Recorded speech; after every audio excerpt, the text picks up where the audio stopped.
4.6. O Controlador Geral do Estado de Minas Gerais, no uso de suas atribuições, resolve extinguir uma instrução normativa que, depois de 5 anos de sua adoção, revelou-se inconveniente e inoportuna. Desse modo, respeitados os direitos adquiridos, a citada autoridade pública deverá... Perfeito, né? O ato está legal, se revelou inconveniente e inoportuno, o caminho é a revogação e os efeitos não são retroativos, são ex nunc. Né? A partir daquele momento para frente, a instrução normativa não é mais aplicada. Mas enquanto ela teve a sua vigência, ela era regular e os efeitos produzidos são mantidos na forma que estão. Beleza? Bem tranquila a questão. Então, gabarito aqui, letra D. Tranquilo para quem está bem, né? Para quem estudou, para quem vai realmente disputar, para quem é merecedor de estar ali brigando pela vaga e vai ser merecedor de entrar nesse concurso, que é um concurso muito interessante, por sinal. Vamos lá, pessoal, vamos em frente. Sabe-se lá onde você está, a que hora que está, como está, fazendo o quê. No momento aqui, hoje é uma segunda-feira pela manhã. Depois de eu ter dado aí, aulas presenciais no sábado, no domingo, o ritmo está forte e a gente tem que acompanhar, né? Não é para arregar não, vamos lá. A gente relaxa um pouquinho, depois que cumpriu a nossa obrigação aqui, eu acredito que a minha é preparar você e a sua é utilizar o tempo que você tem nessa empreitada para que ela possa trazer frutos. Frutos de sucesso, frutos de avanço, para que a gente chegue no nosso objetivo. Não é isso? Vida é feita de objetivos. E a gente traça um e vai atrás dele, depois vai buscando outros. E depois a gente tem uma história interessante para ser contada. Analise as seguintes afirmativas referentes à teoria dos motivos determinantes. Teoria dos motivos determinantes, ela traz a ideia daqueles atos administrativos que dependem de uma justificativa expressa, né? Uma justificativa exteriorizada, que vai servir para explicar, prestar contas e para que aqueles que se veem atingidos por aquela manifestação da administração pública possam se defender, justamente atacando os motivos que foram apresentados. Seria mais um meio para se questionar a licitude de um ato da administração pública. Os elementos, eles servem a esse papel, né? O estudo dos elementos, às vezes a gente não se dá conta muito bem de para que serve, mas o estudo dos elementos, ele serve para estabelecer uma técnica de verificação da licitude dos atos. Eu vou ver se o ato foi produzido por agente competente, se adotou a forma correta, se buscou a finalidade de interesse público, se o seu objeto respeita o ordenamento jurídico, se a situação de fato e de direito que fundamenta a produção do ato, ela realmente é existente, e assim vai. Tá? Então, é um método de verificação da licitude do ato administrativo, ao qual se agrega a figura da motivação. Por que a motivação não é elemento? Porque nem todo ato terá a motivação. A grande maioria atualmente se demanda essa motivação, que é a exteriorização das razões de fato e de direito que pautaram a produção do ato. Só que essa situação, ela é prévia ao ato. A motivação, ela tem que ser dada no momento do ato ou mesmo posterior. Tá? Vamos lá. 1. Essa teoria tem origem no direito francês e se baseia no princípio de que o motivo do ato administrativo deve sempre guardar compatibilidade com a situação de fato que gerou a manifestação da vontade. Pode-se considerar como correto. Eu agregaria a ideia de que a situação de fato e de direito, que gerou a manifestação de vontade. Só que a questão de direito é abstrata, então é efetivamente a situação de fato que vai impulsionar. Por que é abstrata? Porque é uma previsão em tese na lei. Se uma situação de fato acontece, aí ela se adequa à lei e o ato produzido. Exemplo, está lá na lei que o indivíduo... Vamos pegar de novo a situação da servidora. Está lá na lei que a servidora tem direito à licença maternidade a partir do nascimento do filho, em regra, tá? Em regra. Tá lá em tese, tá lá. Aí aconteceu o nascimento. Opa, essa situação se adequa ali, concede licença maternidade. tá? Então é a situação de fato que realmente ela vai impulsionar, dar a devida o direcionamento à produção do ato, beleza? Então tá aqui, correto. 2. Mesmo que um ato administrativo seja discricionário, a motivação existente passa a vincular o agente aos termos em que foi mencionado. Perfeito, né?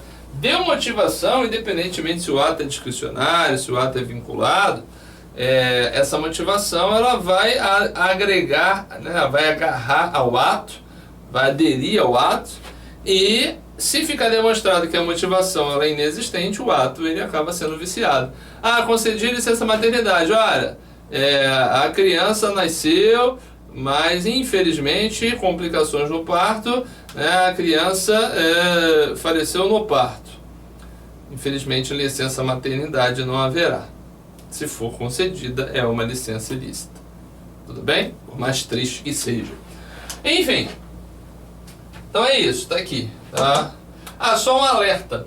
Eu não falei, então, meia culpa. Você tem que estudar também o artigo 50 da 9784 de 99, que fala justamente desse tema, sobre motivação. Traz lá umas características e aponta uma relação de manifestações da administração que vai demandar a efetiva motivação. 3. Se o motivo se conceitua como a própria situação de fato que impele a vontade do administrador, a inexistência dessa situação não provoca a invalidação do ato. Claro que provoca, né? Se eu demonstro que a situação de fato, como no caso que eu trouxe aqui, né, do nascimento da criança, não se deu como o adequado à produção do ato, não, isso vai acabar gerando a invalidação desse ato. Então aqui tá certo, tá? Aqui também está certo e aqui está errado. Então fica 2, 1 e 2. Está pedindo a incorreta, né? Incorreta. Então, se está pedindo a incorreta, é a 3 que está incorreta. E não 1 e 2. Gabarito, letra B de bola. Tudo bem? Vamos em frente. Vamos em frente. 48. Opa, chegamos na parte de licitação. Licitação é uma matéria muito querida, né? Muito adorada, muito assim, instigante. Os alunos normalmente gostam. Professor, você está maluco? Não, porque depois que você estuda, você gosta. O problema é que a lei, a 8.666, é uma lei um pouquinho rebuscada, né? Um pouquinho mal estruturada didaticamente falando. Vamos construir dessa maneira, tá? Porque começa de um jeito, depois vem outro, você está meio perdido, o procedimento é confuso, mas fica tranquilo. Depois que você estuda, você parece que não sabe, mas quando você vai fazer as questões, você sabe. E a gente vai fazer aqui as questões. Não tem muito para onde correr as questões. A banca, ela se apega na literalidade. Então você vai para cima das leis e vai estudar esse troço, tá? É a Lei 8.666 de 93, que é a Lei Geral de Licitações, é a Lei 10.520 de 2002, que é a Lei Geral do Pregão, e tem o decreto do pregão, que está caído nessa prova, 30 mil e alguma coisa, tem lá no edital, que merece uma leitura, mas né, vai na linha do estudo do pregão também. Nós vamos pegar aqui as questões que foram abordadas e vamos fazer aquele velho método, né?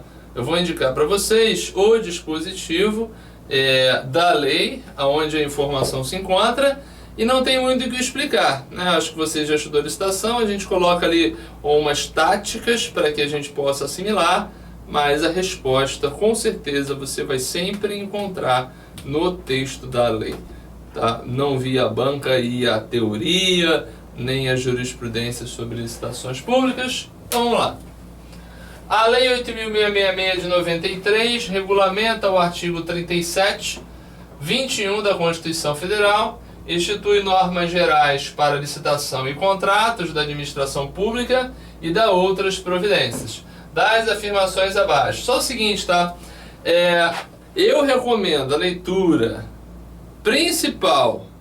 Claro que os outros artigos eles podem ser abordados. Mas a leitura principal dos artigos 1º a 25 da 8.666. todos. 1º a 25. Beleza? Vamos lá. Especial destaque, artigo 6º. Por que especial destaque? Porque nas outras instituições ele não costuma ser muito utilizado. Na IBFC ele é muito utilizado. É o artigo que nos traz conceitos, beleza? Prontos na lei. Item 1. Esta lei estabelece normas gerais sobre licitações e contratos administrativos pertinentes a obras e serviços, inclusive de publicidade, compras, alienações e locações, no âmbito dos poderes da União, dos Estados, do Distrito Federal e dos municípios. Perfeito, é a Lei Geral de Licitações, exigida lá pela Constituição. Aí está ali no artigo 1º. E continuando, subordinam-se ao regime desta lei, além dos órgãos da administração direta, os fundos especiais, as autarquias, as fundações públicas, as empresas públicas, as sociedades de economia mista e demais entidades controladas direta ou indiretamente pela União, Estado, Distrito Federal e município. Perfeito, né? Artigo 1º e 2º, fica atento. Atualmente nós temos uma lei recentemente sancionada, que é a 13.303 de 2016, julho de 2016. Essa lei cuida de aspectos gerais para empresas públicas e sociedades de economia mista. E um especial destaque para a parte de licitações. Lá nós vamos ter uma lei específica para licitações no âmbito de empresa pública e sociedade de economia mista. Então essa previsão aqui, que vem desde 93, de aplicação da Lei 8.666 para a empresa pública e sociedade de economia mista, ela fica meio que secundária agora. Por quê? Nós teremos uma lei específica, onde a Lei 8.666 vai servir talvez como norma subsidiária. Quando não tiver caminho formal previsto lá na lei específica, é possível se socorrer dos preceitos da Lei 8.666. Mas como está muito embrionário, tá? Muito novo, as obras ainda não surgiram debatendo, discutindo como que a coisa vai ficar. Vamos esperar, aguardar. Na nossa prova, não vejo que possa ser cobrada essa lei. Por quê? Porque ela não está relacionada no conteúdo programático. É uma lei muito recente. Então, seria razoável que, se a exigência fosse feita, que a lei estivesse no edital, e não está. E nós não estamos fazendo aqui um concurso para empresa pública ou sociedade de economia mista. Mais uma razão para que as perguntas fiquem em cima da legislação geral. Tá? Bom, então aqui 1 e 2 estão pedindo o quê? Está pedindo que é correta, tá? Ambas estão corretas. Gabarito, letra C de casa nessa nossa primeira questão sobre licitações públicas. Vamos em frente. 49. Definição, né? Lá o nosso artigo 6º. De acordo com a Lei Federal 8.666 de 93, que dispõe sobre licitações e contratos da administração pública,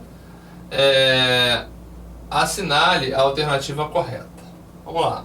Obra é toda atividade destinada a obter determinada utilidade de interesse para a administração, tais como demolição, conserto, instalação, montagem, operação, conservação, reparação, adaptação, manutenção, transporte, locação de bens, publicidade, seguro ou trabalhos técnicos profissionais. Não precisa nem estudar para saber que isso aqui não é obra, né?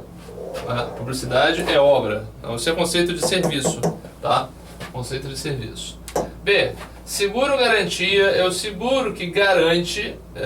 Seguro garantia é o seguro que garante o fiel cumprimento das obrigações assumidas pela administração pública? Não, assumidas pelo contratado pela administração pública. A gente vai ver, né, na parte de contratos, que esse seguro ele é opcional, não é imposto pela lei, que seja apresentado pelo contratado. Ele fica a critério da administração. Beleza? Bom, então tá errado. C. Projeto básico é o conjunto de elementos necessários e suficientes com nível de precisão adequado para caracterizar a obra ou serviço ou complexo de obras ou serviços objeto da licitação. Olha só, o projeto básico tem uma definição, né, um pouco mais completa que essa, mas resumindo, seria isso aqui. Projeto básico vale para obra ou para serviço. Eu quero, por exemplo, construir um prédio. Eu primeiro preparo um projeto básico, depois o chamado projeto executivo, para que depois haja a execução da obra. Qual é a diferença de um para o outro? É que um dá uma noção geral daquilo que se quer, e o projeto, que é o projeto básico. O projeto executivo, ele vai ser um passo a passo, né? Como se fosse um manual de montagem de alguma coisa. E aí, quem for executar o projeto executivo vai ter que cumprir aquele passo a passo que foi estabelecido a partir do projeto básico. E é muito comum que a administração ela contrate empresas para a elaboração do projeto executivo e do projeto básico, porque ela não tem profissionais habilitados em diversas áreas que demandam tal providência. Beleza? Bom, então o gabarito é a letra C. Existe a execução direta sempre? Não. A execução pode ser direta quando a administração se utiliza de suas próprias instituições para chegar a alguma finalidade, para execução de obra ou de serviço. E existe também a possibilidade, que é mais comum, da execução indireta quando se faz uma licitação para contratar alguém para fornecimento de prestação de serviços ou execução de obra. Tudo bem? 50. Aí, 2016 essa questão, hein? Considere as disposições da Lei Federal 8.666 de 93, que regulamenta o artigo 37, inciso 21 da Constituição Federal, institui normas para licitações em contratos da administração pública e da outras providências e assinale a alternativa correta sobre as modalidades de licitação. Bom, modalidade de licitação, você deve saber, é o procedimento que será adotado pela administração para chegar no objeto pretendido. O objeto pretendido qual é? Normalmente é uma obra, um serviço, uma compra ou uma alienação de um bem. E as modalidades elas vão estar disponibilizadas pela lei para que a administração as utilize conforme a sua pretensão ou conforme o objeto que se pretende atingir. Tá? As definições das modalidades nós encontramos lá no artigo 23, dos parágrafos 1º a 5º. Concorrência, tomada de preço, convite, concurso, leilão. E na 10.520 nós temos o famoso pregão. E outras estão surgindo por aí, tá? Mas o que importa são essas. Letra A. Concorrência é a modalidade de licitação entre quaisquer interessados que, na fase posterior à de habilitação preliminar, comprovem possuir os requisitos mínimos de qualificação exigidos no edital para a execução de seu objeto. Na verdade, não é na fase posterior, é na fase de habilitação preliminar, com a apresentação das documentações que demonstram que a empresa tem condições de, ou o profissional tem condições de executar o objeto antes de se analisar a proposta. Então aqui está errado. B de bola. Tomada de preços é a modalidade de licitação entre interessados devidamente cadastrados ou que atenderem a todas as condições exigidas para cadastramento até o 5º dia anterior à data do recebimento das propostas, observada a necessária qualificação. Não é 5º dia, o trabalho que quem fez a questão teve foi alterar de 3 dias ou até o 3º dia para até o 5º dia. Então está errado, a definição está lá nesse parágrafo que eu falei para você, do artigo 23, é o parágrafo 2º. C. Convite à modalidade de licitação entre interessados do ramo pertinente ao seu objeto, cadastrados ou não, escolhidos e convidados em número mínimo de 3 pela unidade administrativa, a qual fixará em local apropriado cópia do instrumento convocatório e o estenderá aos demais cadastrados na correspondente especialidade que manifestarem seu interesse com antecedência de até 24 horas da apresentação das propostas. Tá? E aqui sim, uma definição correta que vai encontrar lá no parágrafo 3º do artigo 23. Então o gabarito vai ser aqui. Vamos ver o erro dos demais. Concurso é a modalidade de licitação entre quaisquer interessados para escolha de trabalho técnico, científico ou artístico, mediante a instituição de prêmios ou remuneração aos vencedores, conforme critérios constantes de edital publicado na imprensa oficial com antecedência mínima de 30 dias. Não são 30 dias, a antecedência mínima em relação ao concurso é de 45 dias. Então tá fora. E letra E, leilão é a modalidade de licitação entre quaisquer interessados para a venda de móveis, de bens, né? Móveis inservíveis para a administração ou de produtos legalmente apreendidos ou penhorados a quem oferecer o maior lance, desde que superior ao valor da avaliação. O erro está aqui no final, né? Igual ou superior ao da avaliação. Então o valor igual ao da avaliação vai admitir e seja feita a alienação do bem. Tudo bem? Então, gabarito aí, letra C. O trabalho que teve a pessoa que elaborou a questão foi copiar os parágrafos do 23, lá da Lei 8.666. Perfeito?